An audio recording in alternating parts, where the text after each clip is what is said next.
Have you ever thought of bringing a full-out army battle for your D&D campaign? It's tempting, isn't it? After all, we're talking about medieval fantasy, and wars and battles are a very compelling trope of this genre, isn't it? Think about the battle scenes of Lord of the Rings or Game of Thrones, or the many other medieval movies we've watched. Or remember how fascinated you might have been as a kid reading about or seeing pictures and schematics about castle sieges and regiments of infantry, archers and cavalry and the siege engines used on those battles. Well, easier said than done. Dungeons & Dragons created the role-playing games genre, and it was actually born from a miniature war game called Chainmail. And yet, bringing the excitement of a climatic battle between armies is so hard to translate for D&D. I think there are two reasons for that. First, mass combats may be a frustrating encounter for players. And second, there are no mass combat rules available. Why mass combats can turn out to be a disappointing game experience?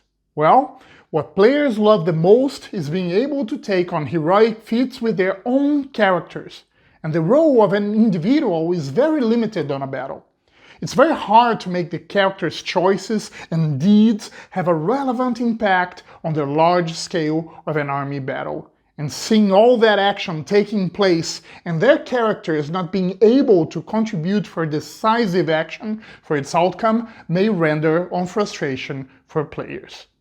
The second challenge are the lack of appropriate rules for mass combats, and the fact that homebrewing them is no easy task.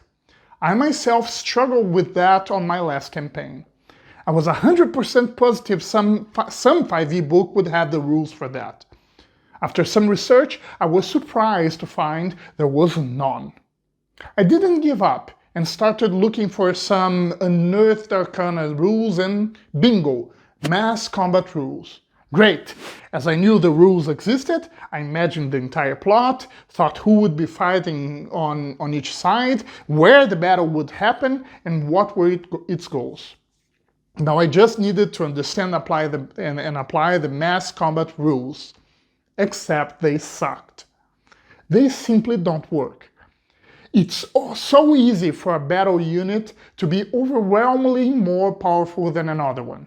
And building a war encounter that is meaningful to the story, that actually reflect the forces that I wanted to be amassed, and that is challenging and balanced, is near impossible with those rules.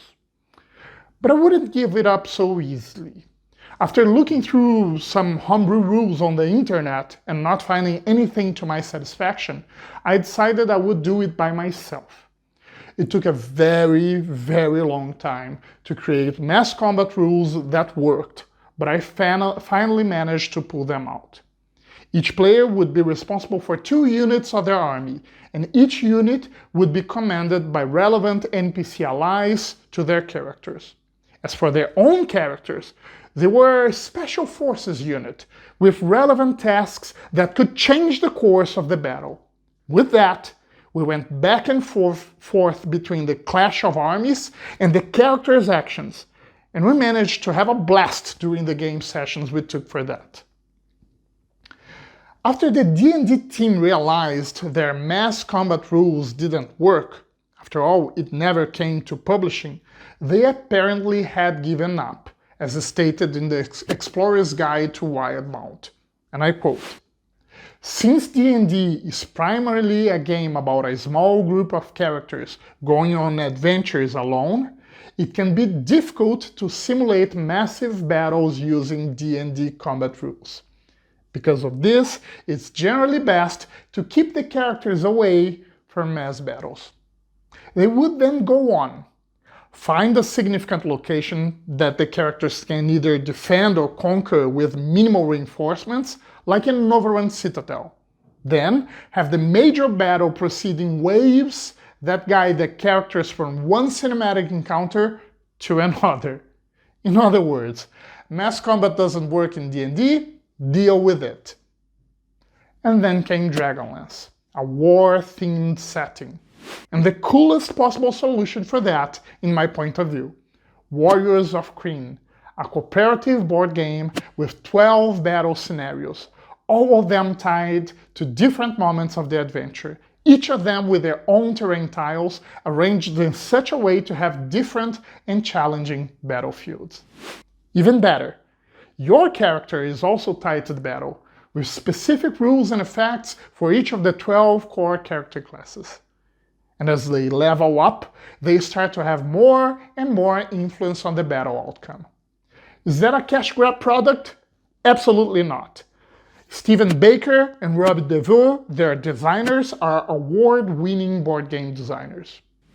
You don't like the zoom-out perspective of mass combats, or you don't like board games, or you don't want to spend your money buying Warriors of Krynn? Not a problem.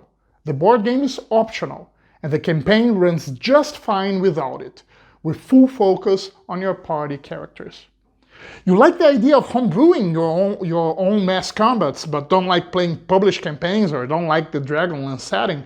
Not a problem.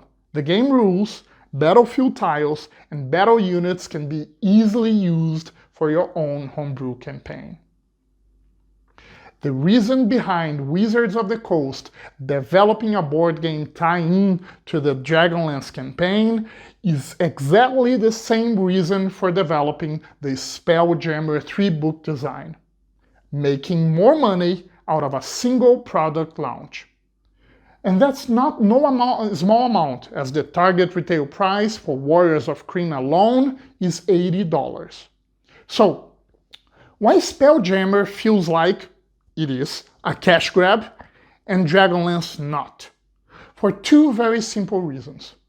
One, Dragonlance is a modular product.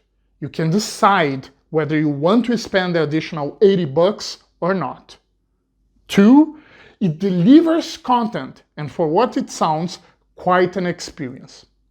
Dragonlance works because you can pay more money to get more value. Spelljammer fails because it makes you pay more for less value than we used to. I call that business as freaking usual. More than that, Dragonlance and its potential success opens up a great avenue for tying up every sort of modular experience to our D&D table. Board games, card games, riddles and puzzles, you name it. You don't like any of that? Don't worry. They're gonna be all modular and not required for you to have the same fun you've always had with your D&D adventures. That I very much like.